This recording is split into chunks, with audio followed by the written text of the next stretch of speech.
હર હર મહાદેવ. પવિત્ર શ્રાવણ માસમાં પ્રસ્તુત છે ભગવાન શિવ મહિમાની સાથે દ્વાદશ જ્યોતિર્લિંગનું પૌરાણિક મહાત્મ્ય અને તેની ઐતિહાસિક ગાથાઓ. સૌરાષ્ટ્રે સોમનાથમ ચ શ્રીશૈલે મલ્લિકાર્જુનમ ઉજ્જૈન્યામ મહાકાલમ ઓમકાર મમલેશ્વરમ પરલ્યામ વૈજનાથમ ચ ડાકિન્યામ ભીમશંકરમ સેતુબંધેતુ રામેશમ નાગેશમ દારુકાવને વારાણસ્યામ તુ વિશ્વેશમ ત્ર્યંબકમ ગૌતમી તટે હિમાલયે તુ કેદારમ ગુષ્મેશમ ચ શિવાલયે એતાની જ્યોતિર્લિંગાની સાયં પ્રાતઃ પઠેન્નરઃ સપ્તજન્મ કૃતમ પાપમ સ્મરણેન વિનશ્યતિ.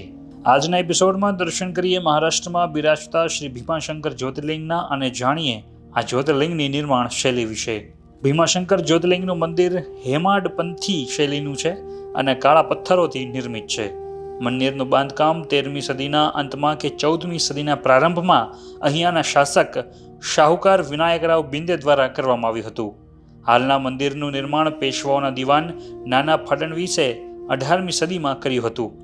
ઇતિહાસની દ્રષ્ટિએ ચીમાજી અપ્પાએ વસઈ જીત્યા બાદ થાણા જિલ્લામાં વાર્ષિકના પોર્ટુગીઝ ચર્ચનો વિશાળ ઘંટ લઈને શ્રી ભીમાશંકર મહાદેવને અર્પણ કર્યો હતો, જેના પર 1729ની સાલ કોતરેલી છે. આ ઘંટ પંચધાતુનો બનેલો છે, જેના નાદથી સંપૂર્ણ મંદિર પરિસર ગુંજી ઉઠે છે. શ્રી ભીમાશંકર જ્યોતિર્લિંગ ગર્ભગૃહમાં નીચાણવાળા ભાગમાં આવેલું છે. જ્યોતિર્લિંગ પર સતત જળાભિષેક થતો રહે છે. ભીમાશંકર એક એવું જ્યોતિર્લિંગ છે જ્યાં બિલ્વીપત્રની સાથે ગલગોટાને પણ ચડાવાય છે.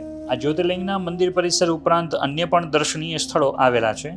કહેવાય છે કે આ મંદિરની આસપાસ 108 તીર્થ છે, જેમાં સર્વતીર્થ, જ્ઞાનતીર્થ, મોક્ષતીર્થ, પાપ મોચન તીર્થ, ક્રીડા તીર્થ, ભીમા ઉદ્ગમ તીર્થ, અમૃત તીર્થ, ગુપ્ત ભીમેશ્વર, સાક્ષી વિનાયક વગેરે પવિત્ર સ્થળોનો સમાવેશ થાય છે.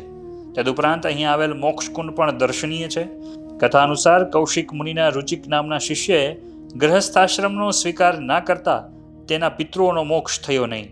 તેના પિતૃઓના ઉદ્ધાર માટે કૌશિક મુનિએ અહીં કુંડ બનાવ્યો અને એમાં પોતાના કમંડળમાંથી પાણી રેડ્યું, જેથી આ કુંડમાં ભીમરથી નદી વહેતી થઈ.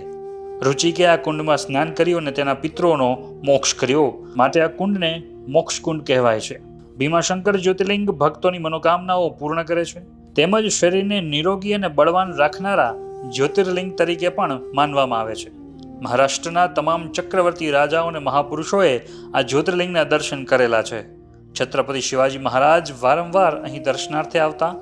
છત્રપતિ રાજારામ મહારાજ તો ભીમાશંકર મહાદેવના મોટા ઉપાસક હતા.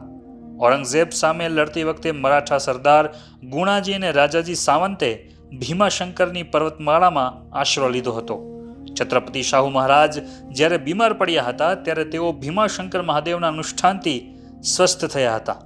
મહારાષ્ટ્રના સંતો શ્રી જ્ઞાનેશ્વર મહારાજ, સંત નામદેવ, શ્રી સમર્થ સ્વામી રામદાસ વગેરે મહાત્માઓએ આ જ્યોતિર્લિંગની ઉપાસના અને દર્શન કર્યા છે. તો આ હતી ભગવાન શ્રી ભીમાશંકર મહાદેવ જ્યોતિર્લિંગની કથા અને તેનું પૌરાણિક તથા ઐતિહાસિક મહત્વ. આવતા એપિસોડમાં દર્શન કરીએ તામિલનાડુના શ્રી રામેશ્વરમ જ્યોતિર્લિંગના. હર હર મહાદેવ.